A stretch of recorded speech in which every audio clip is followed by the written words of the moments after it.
Just off North Park Avenue in this little white house in Heron, Gary Will stays busy, managing time. Can be spring driven or weight driven.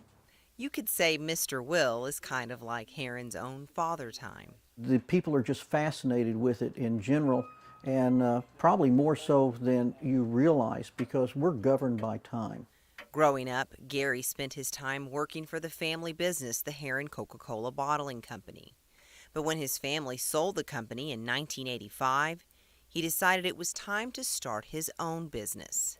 In 1986, he opened Will's Clock Shop in Heron. It's been steady since day one.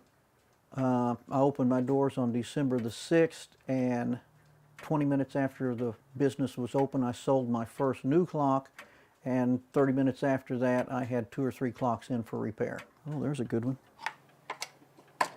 A passion for clocks and working with his hands pushed Gary to put his degree in art education to good use. There we go.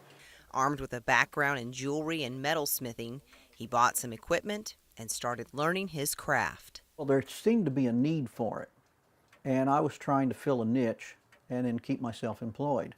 And I really didn't know the niche was going to be so broad. You need new springs. 27 years later, the business continues to pour in. The work can be time-consuming and tedious. That's the hole it needs to go into.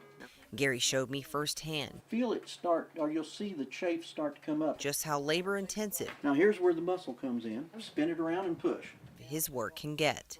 Very meticulous stuff here. And voila, you've Is it- repaired that pivot hole. From small clocks, wind-ups, grandfather and grandmother clocks, Gary has seen them all. And that's when they kind of quit making them. He gets customers from all over the United States, This is some of the stuff I travel with. and when he's not in his shop working, he's on the road making house calls. I get to meet a lot of interesting people. I get to see a wide variety of different clock styles, and it keeps the work fresh.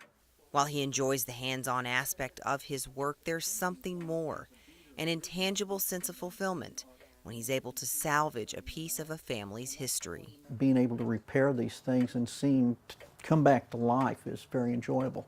Though repairing clocks is no average job, Gary believes it's a craft that will stand the test of time. The idea of monitoring time, is as ancient as man, and there's always going to be a need for monitoring it.